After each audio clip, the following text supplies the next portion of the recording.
The scorching sun blazed over the emergency relief post, where hundreds of people lined up under the sweltering heat.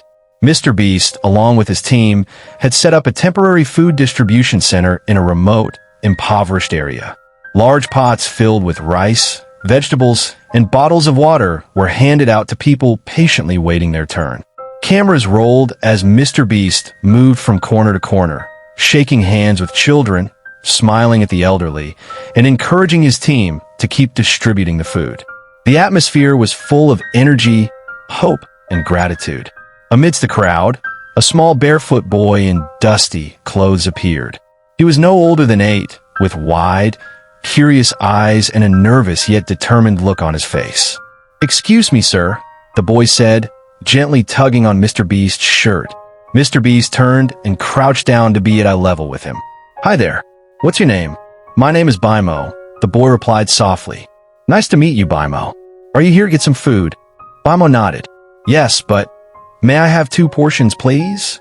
MrBeast smiled. "You must be really hungry, huh?" Bimo hesitated for a moment, then shook his head. "One's for me. The other is for my grandma. She can't come here. Her legs hurt. She can't walk." MrBeast's expression softened. He guided Bimo to the side of the tent so they could talk more comfortably. "Tell me about your grandma," MrBeast asked gently. Bimo looked down at his hands. "Grandma takes care of me. My parents died in a car accident 2 years ago. Since then, it's just me and Grandma. We live in a small shack not far from here. She cooks and cleans, but her legs always hurt. Sometimes she doesn't eat, so I can." MrBeast felt a tightness in his chest. The camera kept rolling, capturing the raw emotion of the conversation. "So you walk here by yourself to get food for both of you?" Bimo nodded. "I always try to get enough, but sometimes other places only give 1 portion. I don't want Grandma to go hungry." MrBeast placed his hand on Bimo's shoulder. "You're an amazing kid, Bimo. Your grandma is lucky to have you." Without hesitation, MrBeast turned to his team. "We need to visit Bimo's grandmother. Prepare a relief box, food, medicine, blankets, everything." His team quickly packed the supplies, while Bimo led them down a narrow path overgrown with wild grass and scattered with rough stones.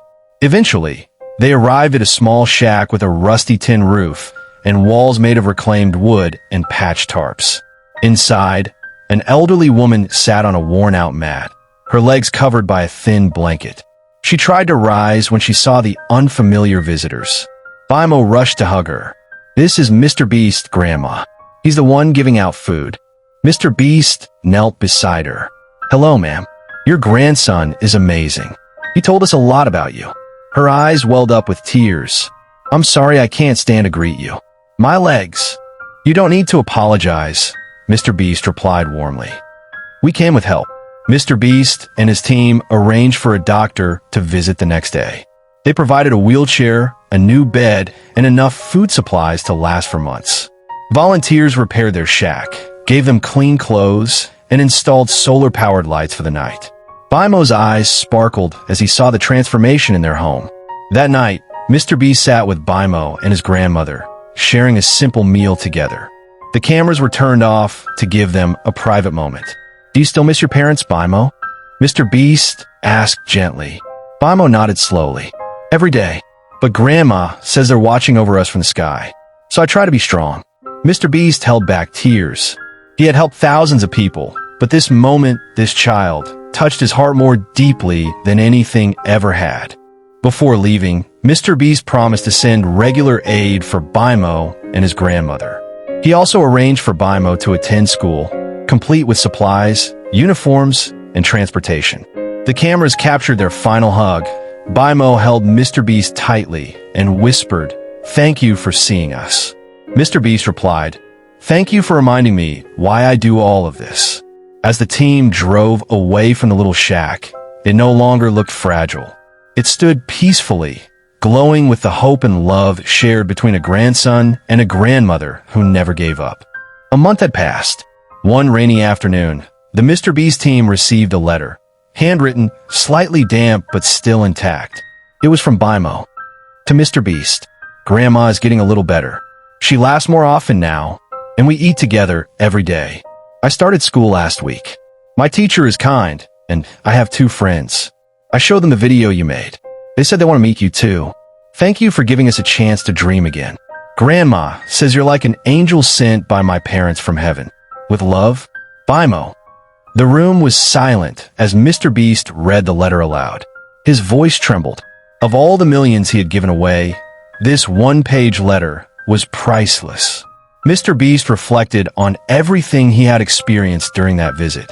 Among the many grand acts of charity he had done, Bimo's story gave him a new perspective.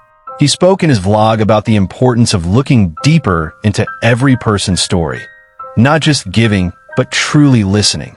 Bimo taught me that the most sincere gift comes from love. This little boy walked far just for his grandma. That is true strength. A few weeks later, Mr. Beast sent a documentation team to Bimo's school. There they saw firsthand how the boy was growing with enthusiasm. He was active in class, helped his friends, and the teachers praised him as a polite and eager learner. He's like a light in the classroom, said one teacher.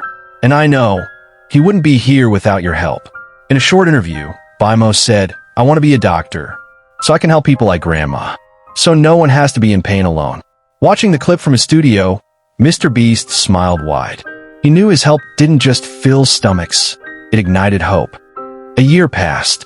Mr. Beast received news that Bimo's grandma could now walk short distances with a walking stick. They had moved into a modest but proper home, and Bimo continued school with passion. The video about them had been watched by millions, but more than just viral. Their story became a reminder that one act of kindness can change someone's world. Mr. Beast stood in front of the camera. They say we can't save the world, but someone's world? We can, and that is enough. The screen faded to black. Only Bimo's gentle voice from the earlier video remained. Thank you, Mr. Beast, for caring.